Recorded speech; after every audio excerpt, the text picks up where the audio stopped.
Ramadan tiba, Ramadan tiba, Ramadan tiba.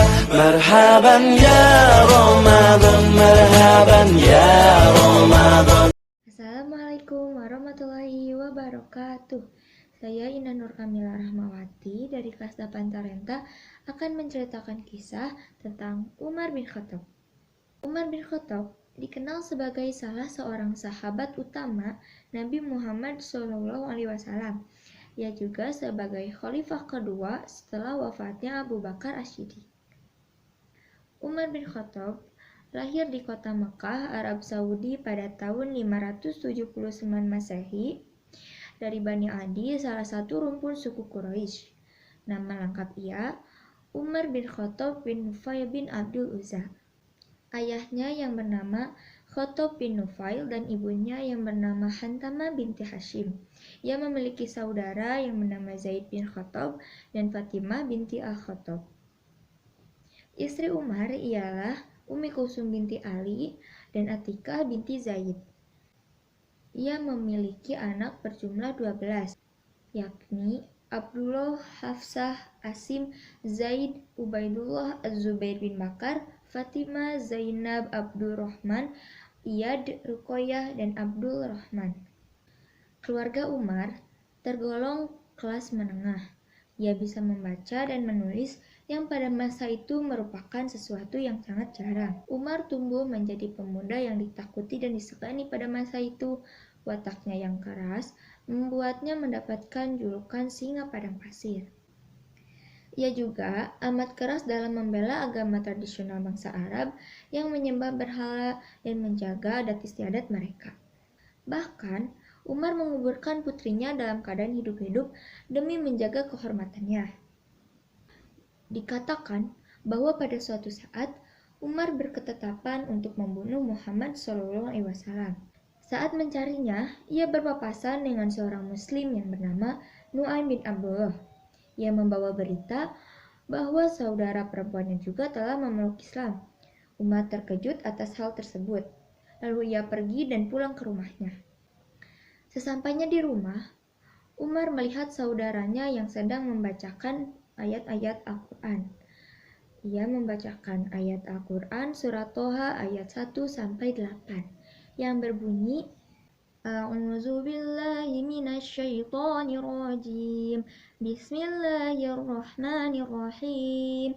Toha ma anzalna 'alal qur'ana litashqa illa tadhkiratan liman yakhsha tanzilan mimman khalaqal arda was samawati al-'ula ar-rahmanu 'alal 'arsy istawa lahu ma fis samawati wa ma fil ardi wa ma bainahuma wa ma tahta tsara wa in tajhar bil qawli fa innahu ya'lamus sirra wa akhfa Allahu la ilaha illahu lahul asmaul husna shadaqallahul azim. Dan kemudian ia meminta agar bacaan tersebut dapat ia lihat. Ia kemudian menjadi sangat terguncang oleh isi Al-Quran tersebut, dan kemudian ia langsung memeluk Islam pada hari itu juga. Allah Subhanahu wa Ta'ala telah menjawab doa yang dipanjatkan Rasulullah SAW 2 hari sebelumnya. Ia berdoa, Ya Allah, kuatkanlah Islam dengan Umar bin Khattab atau Amr bin Hisham, yakni Abu Jahal. Awalnya, Umar adalah orang yang sangat membenci agama Islam. Namun setelah ia masuk Islam, ia sangat membela agama Islam. Keberanian Umar tercermin ketika ia mengabarkan keislamannya kepada tokoh-tokoh Quraisy pada saat orang-orang berkumpul di Hijr Ismail dekat Ka'bah. Hampir seisi Makkah tidak percaya jika Umar bin Khattab memeluk Islam. Karena itu terjadilah keributan yang sangat besar.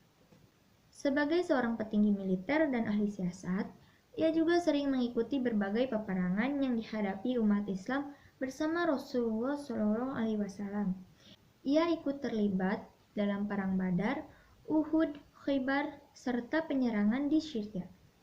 Setelah wafatnya Rasulullah SAW, Ia adalah salah seorang sahabat Nabi yang sangat terpukul oleh kejadian tersebut. Ia bahkan pernah mencegah dimakamkannya Rasulullah karena ia yakin bahwa Nabi tidaklah wafat, melainkan hanya berada di dalam tubuhnya yang kasar dan sewaktu-waktu bisa kembali.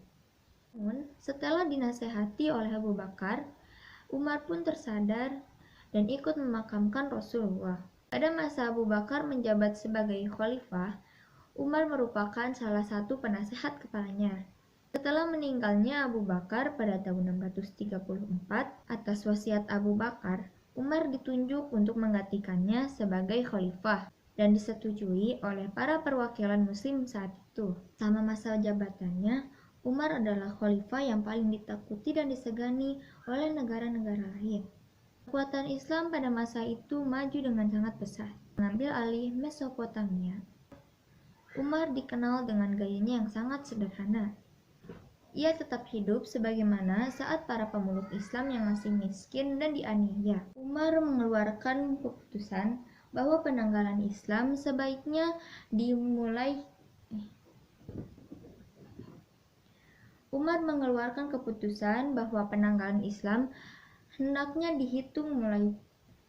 hendaknya mulai dihitung saat peristiwa hijrah. Umar mengeluarkan keputusan bahwa penanggalan Islam hendaknya mulai dihitung saat peristiwa hijrah. Bertetapan pada tahun keempat kekhalifahannya, Umar mengeluarkan keputusan bahwa penanggalan Islam hendaknya mulai dihitung saat peristiwa hijrah. Umar syahid setelah ditikam oleh Abu Lu'lu', seorang budak asal Persia yang dendam atas kekalahan Persia terhadap Islam. Umar wafat ketika sedang melaksanakan sholat subuh pada tanggal 25 Zulhijjah. Itulah kisah Umar bin Khattab. Sekian dari saya. Wassalamualaikum warahmatullahi wabarakatuh. Mengapa Umar bin Khattab dijuluki sebagai singa padang pasir?